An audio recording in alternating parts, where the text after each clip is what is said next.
Welcome to another episode of Glow Studio Podcast. My name is Emma. And I'm Amelia.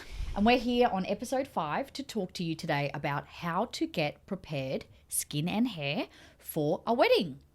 So what we need to do. Now, skin prep, because I'm going to talk a little bit more about the skin prep side. As you know, I'm more the makeup artist and Mills is the hair specialist. So skin preparation is actually going to start much longer than the day of the wedding. It's a night before thing and it's the weeks leading up to.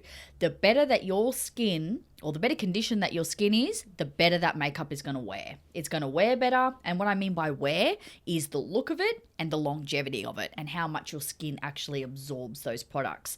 So skin prep is super important, and I'm just going to take you through a few of the steps, a few of the basic steps as to how you can get prepared for your skin. And Mills is going to be talking to you today about how you can prep your hair the best way so that we can do the best possible job and the best possible work. And we want our clients to feel, you know, $1 million. We want our clients to say, I've never felt this beautiful before. So did you want to start with hair prep, or do you want me to start? Yeah, why not? Go for not? it. Yeah, absolutely. Why absolutely. not? Yeah. So what we're going to want to do when you're washing your hair is to shampoo it twice. Right, okay. Shampoo So it not twice. leaving it for a couple of days before? Like, 'cause No, I've heard please, that is a before. myth. So Right. back in the good old days, they were like, oh, you know, you need to have dirty hair before you're going to do your hairstyling and all that Yes. sort of stuff. Not anymore. Not That anymore. myth still hangs around. Lots of people still believe it. But Yeah, I'm I've here to tell heard a ya, lot, yeah. We don't need it. We have incredible products now. We've got mousses, we've got root lift sprays, we've got volumizing sprays, waxes, Yes. powders, Texturizing powders. stuff coming out your yin. Yeah. All that sort of stuff, and that we can use to grab and put texture back into the hair. So Right. that's why they wanted you to have dirty hair back in the day, because we didn't have those products. So they wanted that texture and that grittiness. And that grit. Yeah. And literal dirt was the Little grit. bit. Oh, yuck. Yeah, to make yuck, that yuck. hairstyle stick. So what Yuck. we're going to want to do is we're going to want to shampoo our hair twice. So how I always do it, I always split my shampoo from one side into my two hands. And then I'll scoop back into the back of my neck, because that's where a lot of the dirt and the debris actually sits. You've got that little depression at the back of your neck. Yeah, You know, and your it's hair gets gnarly. dirty and you're Yeah. like, oh, yeah, it's itchy now. Yeah. You know, that's Yes. So scoop a little bit of shampoo straight up into there, the other part straight on the top, and then really working it in. Not scratching your head. You don't want to be like causing scrapes or Damage anything and like scratch, that. yes, But yep. you really want to be getting in and washing your scalp, not your hair. Okay, so it's more of a scalp cleanse. Yeah, your hair doesn't need to be washed, because it's going to, you know, the solvents in all of the shampoo are going to drag out that dirt. Clean the oils for it. Clean Yep. the oils. So you're going to want to run your fingers through your hair. In your second time you shampoo, it's going to foam up a lot. Yep. That's great. That's what you want. And then using that foaminess to sort of actually pull down and to clean Clean the ends of the hair. end, yeah. Yes. But you don't want to be rubbing and scrubbing or anything like that, because you're going Yes. to damage your hair. You're going to get split ends. Yeah, Try to right. stop when you're twisting your hair to like wringing it out. Yep. Yeah, it's like with a rope. You Yeah, think about your it's hair as a rope. delicate. It's delicate. It's going to eventually break under that pressure. So course. treat it with some respect, a little bit Yeah. of kindness. A little bit of kindness doesn't go astray. Exactly. And the other big question that we get is, okay, you said shampoo twice. My hair's going to be really dry. Yeah, conditioner. Yeah, because that can weigh it down. Conditioners can definitely weigh your hair down. So if you do really feel like you need a conditioner, we're just going to ask you just to put it in the ends. Very, very ends. The ends. And the ends for me are going to start here. The ends Whereas for Emma, my ends, her ends are going to be shorter because her hair is shorter. my hair is shorter, yes, because I recently started when I lopped my hair off and I was, you know, conditioning the mid-lengths to ends, but then the next day I was greasy as. And I'm thinking, what am I doing wrong? Like we're doing the same thing for, you know, forever and a day. But that's why, because my hair is so much shorter now, the mid-lengths are actually too close to my scalp Yes, now. so you need less So I need conditioner. less conditioner. Yes. So pretty much when you're shampooing your hair, you're going to, pretty much everyone in the world should use the same amount of shampoo. Yeah. Because your our hair, health, the scalp is the Much same the size. same. Really? Yeah. Pretty much. Some You people know, have the big only head. variable will be that conditioner, depending on how Long your hair is. Yep, and how much it needs and all that sort of stuff. So, but what we want is nice, clean scalps. oils are going to weigh the hair down. It makes it harder to get that nice volume, anything fluffy like that. yes. It's just going to look like a hot greasy mess, and we don't want that for you. Not a vibe. And then what? So we've double cleansed our hair, or our scalp, I should say. We've put a little bit of conditioner in the ends. Then what do we do? We're just going to let it air dry, or if you want to lightly blow dry it, that's fine, but not on like a high heat unless you've already put your heat protector through. And if you're one of those people that blow dries your hair every day, you should be putting the heat protection through anyway. Yes. That sort of thing is fine, but I don't want any sort of like argan oils or leave-in conditioners or detanglers or anything like that, because they can have oils in them. Some of them don't, but without looking at the back of the packet, I'm not going to be able to tell you if it's the right type of oils that's going to weigh the hair or if it's actually going to nourish your hair. So better just to avoid it. Yep. I know it feels yuck just for the day, but it's just one day. It's just one day. It's not so much about how the hair feels on the day of the wedding. It's about how we style it and how it looks. Exactly. It can feel like a crunch. Like whenever my hair is styled, it's always like crunchy and rough, but it looks amazing. Exactly. Well, the goal when I'm styling your hair is to actually put enough product in your hair that it feels like linen, not silk. A silk's not going to hold a pin. Depending on the style, obviously, there'll be exceptions if you're doing a high sleek pony and stuff like that. Yeah. But in general, I want the hair to feel like linen, not like silk, because that's what's going to hold the hair into a curl or anything like that. That makes sense. So what about like hair masks and things? Do you want to do them the night before or probably not? I'd avoid them. 100% avoid them. If you really feel like your hair needs something like a couple of weeks before. Right, but do it in the weeks leading up to the wedding. Yeah, weeks leading up, but we don't really want to be doing really heavy hair masks because they're going to load your hair with oils and then they're going to take a couple of washes to come out, and by that time, even though your hair's clean, it's still full of oil. Makes sense. And that's going to weigh the hair down. That makes sense. So no hair masks. No hair masks. Beautiful. Okay. And then we're going to leave it to either air dry or a very cool low blow dry. And then we want to be leaving it out ideally. Hey. Yeah, pretty much. Yeah. I know some people can't really sleep that well if their hair's all in their face. So if you want to tie it up, that's fine. Yeah. Or if you want to, you can even wash your hair the morning of. Because I would do that. Yeah, my system is to wet your hair down and put the product in it anyway. So I'm going to be wetting your hair down. So if it's a bit wet, especially if you're a mum and you're getting just a blow short wave hair or something. Or whatever, feel free to have a shower in the morning and just leave your hair dry. Or wet, sorry. Yep. Saves you a step. It saves me. Yeah, well, that's true. Yeah. It saves me a step, and it doesn't make a difference. I would rather your scalp be clean, fresh out of the shower, than a couple of days old. So we're talking like 12 hours before the wedding, maximum. Yep. Night before, afternoon before. Yes. Yeah. Even the morning, the morning of the day before. Yeah. You're still going to be walking around. You're going to be running around. Getting sweaty. sweaty. You're going to be organising stuff. You're going to be all sweaty. Just do it at the end of the night. That makes sense. And then the only exception to that, to all of these rules would be, say, your super coily, and I mean really coily, naturally coily hairs. Your afros, where we're full on just embracing a nice, beautiful, natural curl. They would only be the exception. Those people tend to know their hair very well. Yes, they do. They have their system. So if you've got a hair type like that, reach out to us, reach out to Meals. Just ask. But generally speaking, our answer is going to be, look, you know your hair best. And if we're working with your natural curl, you do your normal system. And we just want a clean hair. We just don't want like a really coily, curly hair that's full of debris. Exactly. That's collected a whole lot of dirt on things from a few days. So yes, exactly. Yeah, but they might have a little bit of a different system with their products. But even that, like a coily hair, you can get even more build up. That's the true. hair is so thick as well. That's so you still true. really want to be, and it's self-care. It's looking after your scalp. Yeah. It's cleaning that dirt and debris away so that your scalp has a chance to breathe. And for new hair to grow. Little hairs aren't going to grow through if it's constantly covered and it's like the lights are turned out. It's almost like an exfoliant really for your scalp in a way. It is. You need to slove off those old skin cells to allow for the new hairs to come through. So that's going to promote good hair growth, and that's going to help keep everything nice and clean. So that makes sense. Yeah. Yep. Was there anything else with hair prep that we need to make mention of, or anything that other misconceptions that we've heard? The only other thing is if you've got really like dehydrated hair and you tend to get like a lot of flyaways. Oh yeah, dreaded flyaways and humidity. The dreaded flyaways. That's why I've got the aircon on at the moment.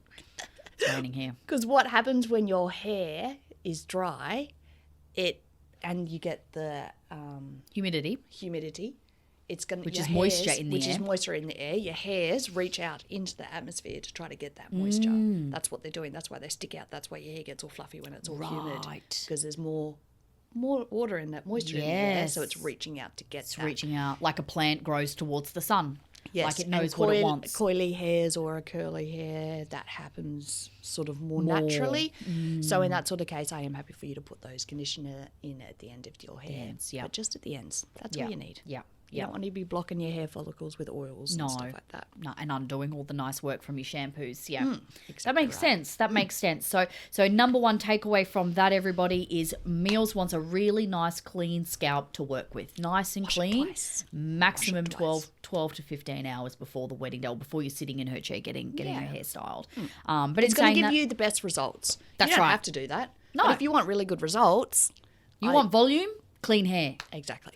If I need volume in my hair, it's got to be almost straight out of the shower because my hair's so fine.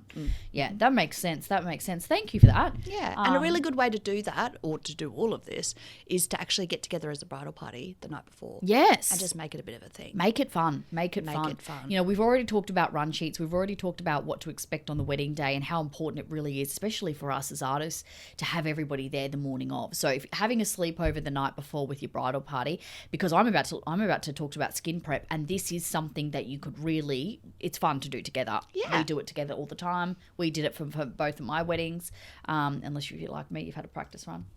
But, you know, getting together with your friends and your nearest and your dearest and doing all of this to get ready for the wedding, I think is really nice. It's good bonding. You'll remember that. Like, honestly, I remember that night before my wedding. We were all sitting around doing our nails and everything. Yes, I remember that almost more than I remember the wedding. Yes, exactly. Like, because it was so fun. Yeah. So, and it can it's really be really good part of the lead-in. whole experience if you set the tone and exactly. be intentional about it. Exactly. So, so maybe organise a little, like a little skin and hair prep party the night before. So, and hopefully we've got some listeners already doing that, you know, before, hopefully someone's getting married tomorrow who's listening to this right now, which should be exciting. But yeah, so skin prep. So the better condition that your skin is in, the better job I can do. So I'm a beauty therapist by trade, as you know by now. So skincare is absolutely critical to me. It is well and truly up there. I am a big believer in the better your skin is, the less makeup you have to wear, the more that we can allow your natural beauty to shine on through. So how can you prep your skin for me? So in particular, I'm going to give you some steps for the night before. But you can do this every night for weeks leading up to the wedding if you want to. So first step. Or should do. Or we should be doing it every day regardless, really. Like, should be doing it morning and night, in my opinion. But anyway, I get that other people have got priorities that are different to mine. But look, first step would be to cleanse your skin, or commonly known as a face wash. So double cleanse your skin. So we want really nice, again, same with the hair, we want really nice clean skin that's free of excess skin cell buildup, free of debris, free of excess oils. So by doing a nice double cleanse, your first cleanse is like your first shampoo. It's going to take away the initial debris, and then your second cleanse is actually going to really get in there and pull out some of those impurities. So now there's all different types of face washes, and honestly we don't quite have the time today to go in detail about those. My preference, if I really had to give any form of a guidance without looking at anyone's skin, would be to sit in the cream cleanser realm. I think a cream cleanser is a really good happy medium for both an oilier skin and both a drier skin. Now, if your skin is drier, then you want to be having more oils in your cleanser. So I've got a very dry skin. So I work with solely balm cleansers or oil cleansers. That's all I use. There's not a foam or a bubble in sight. No. And what they're going to do is we know that oils will bind with oils. So an oil will actually remove an excess oil that's in the skin. So back in my day, very, very quick story. When I worked at Ella Bache, many moons ago, I know their product range has well and truly changed probably 1,000 times since then. But one of our cleansers for the oiliest skin was actually a full-on oil cleanser, because oil is the most effective way to remove oil. Well, I guess, that's true, because when you put oil and water together, they separate. exactly. Yeah. But, they changed that because I believe people with oilier skins weren't crazy about the feeling of having an oil cleanser. So that, we like the bubble squeaky clean, which there's nothing wrong with that. But the bubbly squeaky cleansers are going to work with more of a surfactant base. So like your dishwashing detergents, your hand soaps, your shampoos, where the bubbles are actually, they're enzymatically working to break down the oil. So what that can leave you with is a bit of surface dehydration. So look, again, I can talk about this all day, but I want your skin to be as hydrated as possible. Think of your skin almost like a sponge. I want that sponge, like a kitchen sponge, right? I want that sponge to be soaking in water and fully hydrated and fully sucked up with water by the time I put any form of makeup on the top, because what that means is your skin's going to be saying, nah, I'm good with my moisture level. I don't need to be sucking the moisture out of the makeup, because that's what fading will do. When your makeup fades a lot, if your makeup is fading, you put your makeup on in the morning and then at nighttime you're like, where's it all gone? Well, that could be because your skin's literally inhaled it. Because it's so almost dehydrated. soaking it in Correct. like a moisturizer. Correct. Yeah, that's right. So whereas if we can fill that skin with as much hydration as possible, in the weeks leading up to, and in particular the night before, that means that less of your skin is going to absorb that makeup. So it's important. So hydration is key for skin prep. Anyway, I've kind of gone off on a tangent there, but back to your cleansers. So ideally sticking with a cream cleanser. I'm not saying go out and buy a whole brand new skincare regime the night before the wedding. A night before the wedding is not the time to be trying new skincare products. It's absolutely not. You could have a reaction, you could have irritation, you could have sensitivity, and then then we've got a whole big issue on the day of your wedding. So stick to what you got, okay? And sometimes we'll just stick to what you got. Stick to what you got.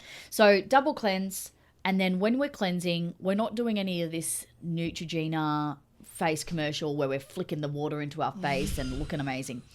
That doesn't work. It just doesn't. We need to remove the debris with a physical, with friction. So a warm washcloth, a warm face cloth, and pop that on and allow that. It's going to open up the pores. That's going to allow any excess oil flow to come out, and then you're going to be physically removing that and washing that away. Almost like a mini exfoliant. Correct. Like almost. A very soft one. Very soft one. Yes. Which leads me to my next point of exfoliating. So again, there are so many different types of exfoliants, and I'm not even going to go into the different types. I don't mind whatever you're using normally at home. I don't mind. I just want you to exfoliate. I want those excess skin cells to be gone because they are going to stick to your makeup. Fake tan. If you don't exfoliate and then you put a fake tan on, what happens? Oh, You go patchy, chunky. Same thing happens to your makeup. Yep. Exactly the same thing happens to your makeup. So remove that. If you're doing an exfoliant for your body, for your tan, do it for your face. Your makeup is going to stick to those excess skin cells and it's going to look uneven and patchy and a mess. So double cleanse, remove with friction, and exfoliate your skin. Let's exfoliate. We're going to put our masks on. Now, masks are what I want to be hearing is hydration. We're coming back to that hydration key. Hydration in your masks. So even just the little, at a minimum, at an absolute bare minimum, the little Garnier cheap face masks the sheet ones. Yeah, the ones where they're like $3 cutouts and stuff like that. Yep. Look, you know what? They're not amazing, but they will do the job. Yep. You don't need to go out and spend $50 on one tub of a hydrating face mask if you just know that you're not going to use the rest of it. Yep. Look, I'd love for you to start an amazing skincare routine and start using it all the time. It's what you should be doing. But I get it. I'm a mum of twins. I totally get it. But it will make a difference. It will absolutely make a difference. For the next day. It will plump that sponge up for me. It will do it. That the effects of those sheet masks really only last about sort of 12 to 24 hours. So do it the night before. If they're on special, 2 for $5 or whatever, grab a few, grab a couple. And get one for all of the bridal party and do it together. It's hilarious. It's absolutely hilarious. You'll just sit there and laugh for 20 minutes. And leave it on for a good 20 minutes. If it says 15, do 20. It's not going to hurt. And then another little tip with those sheet masks is when you take it off, actually grab it as a ball, squish it up into a ball and push the excess all onto the skin. Wipe it all over. Get as much of that out as you can. Rub it on the backs of your hands. Take it down your neck as well. Allow it to sink in, and then start with your moisturizers and your eye cream. eye cream. Now, again, Emil's is sick of hearing me talk about eye creams. Eye creams are really important, guys. Super important. And probably, in my opinion, well and truly up there with, if you're going to be doing any type of skincare and you're not using an eye cream, take a good look at yourself.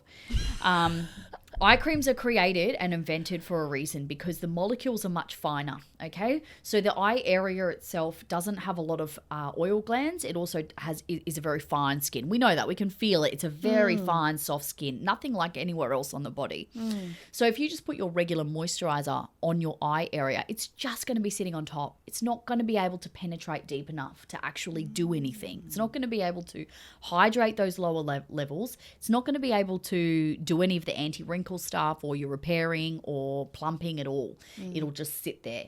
So invest in an eye cream, and it is something, guys, you got to invest in. You do have to spend a little bit of money there. But it lasts a long time. But it lasts a long time, and it's You're worth only it. doing this little area. Exactly. So so how to put on an eye cream. Get yourself a pea-size amount, tap it in between your middle finger, looking up, and you're going to pat all the way out to the temples, all the way out on the cheekbones, the tops of the cheekbones, right out to the temple. Pat. Then with the excess, you can massage over the tops of the lids, okay? Some eye creams, like use a little bit of common sense, read the label. Some eye creams are not suitable for the top of the eye.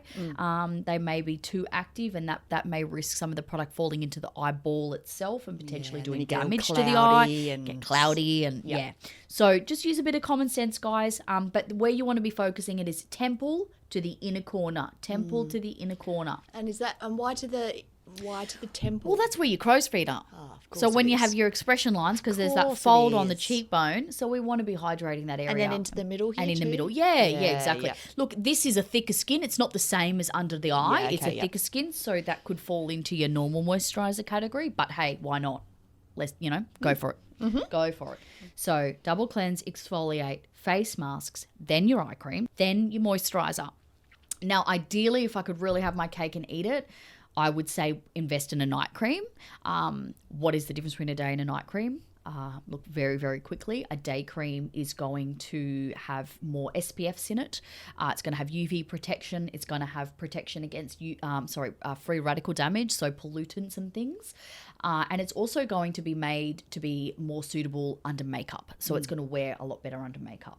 So that's a day cream. A night cream is pretty much the opposite. It's going to be way heavier, way more emollient, a lot more nourishing, a lot more hydration, not suitable under makeup. And not suitable to go outside into the sun. Not suitable to go outside because quite often, not all the time, but quite often they will contain very active ingredients for repairing and deep repair and deep hydration that can often interfere with UV rays and actually make you burn more. So they are to be worn at night when your body is sleeping and resting and repairing and rejuvenating. That's what we do when we sleep. So the night cream's going to mirror that. And being a thicker cream and a richer cream, as you're rolling around on your pillows and things, it's not going to just all come off. It'll stay on. It'll have a bit of wear to it. So you wake up and you're like, oh, I almost sort of feel like I got, a bit of moisturizer still on. Yeah. So ideally a night cream, if I could have my cake and eat it too, but I will also accept any form of a moisturizer. If you're wearing a moisturizer and an eye cream, I'm happy. Yeah. I'm happy. And don't forget your lip balm, guys. Don't forget your lip balms. Chap lips will just soak Cracked up. lips and lipstick is lovely. Oh, it's just not a vibe. It's not a vibe. It's not fun. And there's nothing we can really do about No, that there's either. nothing. No. Once you've sat down, if someone sits down in their chair with cracked lips, it's too late for you. I mean, There's I do apply a very heavy layer of a moisturizer, and for our ultimate brides, they do get a beautiful lip mask. But they are. It's not gonna. It's not a quick fix. It's something that needs to be looked after over a period of time. So double cleanse, exfoliate, face mask, eye cream, night cream, and lip balm. That's what we want you doing the night before. Okay, to the best of your ability and with what you've got. As I said, don't go running to Mecca. Oh, because Emma said I need this. I need to buy a night cream. Like, it's okay. I'm just telling you what I prefer. And then in the morning. So what do you do when you wake up in the morning?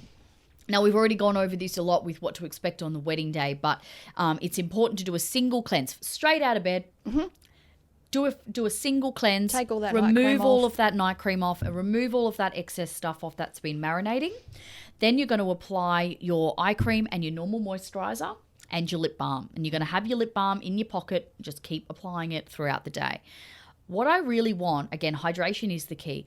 I need your skin hydrating or remaining hydrated while you're waiting your turn for your makeup. When you sit down in my chair, I'm going to remove everything. I'm going to be applying all my own premium, high quality skincare stuff that I've spent years, trialing and erroring. You're going to get that awesome stuff that I apply, but I don't want your skin dehydrating from 6 a.m. to 11 before you're sitting in my chair. I want your skin hydrating at that time. Yeah. So get up first thing in the morning. Backwards. Exactly. It will go backwards. It will. You think in a few hours it wouldn't, but it absolutely will. It will go backwards. We want hydration. It's super important. So get up, pop your moisturizer on in the morning, and then I know you're ready. I can remove all of that, apply all of the stuff that's appropriate that I know is going to wear well and appropriately under makeup. Okay? So there's a fair bit. And also brush your teeth before you make Brush your teeth before you get your makeup done. Please. Oh, no. And that's absolutely not because I have an issue with stinky breath. That's not what it is. No. It's not what it is. It's because people, and we've seen it in the past, I've done makeup applications at a wedding and people have gone an hour before to brush their teeth. They come walking out, brushing with piles of toothpaste pouring down their chin on a fresh face of makeup that I've spent an hour and a half perfecting. And then, oh, Emma, I need you to fix this. And I'm like, what are you doing? Why? Why you do this? That's why. It's not a stinky breath issue. It's preservation of makeup. That's all I care about. Yeah. That's all my game is. Even if you have to go, Emma goes, I need someone in my chair. You're like, I'm coming, I'll brush my teeth. She'll be like, yay. That's fine. I'm happy to wait 2 minutes for you to finish brushing your teeth. That's okay. It's the toothpaste. You think, I can keep it in my mouth? No, you can't. I can because I've been doing it a long time. I'm a pro at it, but most people aren't. So hydration is key, guys. Yeah. Masks are great. And if you're if you're a bridesmaid and you know that the bridal party, maybe don't do skincare or that they don't have a clue about it, because some people are either super into it or I just use water on my face. If they're just the water people, stockpile those masks, find them on special somewhere in the weeks leading up to it, those Garnier masks. Invest in a few and hand them out and just they will help. They will help. Absolutely just help. Yeah. And they feel great. Yeah. And it's nice to give you, your skin is an organ. It is. It needs water. It is. It's like your kidneys and your heart and all that sort of stuff. You need to be absolutely putting that H2O back into the skin. That's right. Because the skin that we touch and the skin that I'm applying makeup to hasn't seen blood flow or water, aside from when you have a shower, for 4 weeks. Minimum. 4 weeks. So it's a long time without water. So it is dry. And the more that we can put that hydration back in topically, rather than, internally, because it won't reach it because it's not attached to blood anymore. But topically means that we've got a really beautiful canvas for me to do my best work. Exactly. Excellent. Well, I think everyone's prepped. I think we're prepped. And if you're watching this before the night before the wedding, we're going to see you tomorrow. We can't wait. We can't wait to make you a Velbella bride. We honestly have the best job in the world.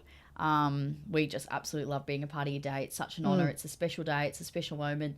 And to make some memories and have a really good time. That's what all of this, that's really what the Glow Studio podcast is about. We just want this day to be really special, and it's such an honour and a privilege and a blessing. So, we can't wait to see you tomorrow, guys. And thank you for coming on this journey. Yes. Even if you aren't one of our bridesmaids or brides and this is just, you're getting married. Congratulations. It's such a big thing. So all the best, and thank you for listening to this little series. Thank you. Yeah. It's been very helpful. God bless. Thanks.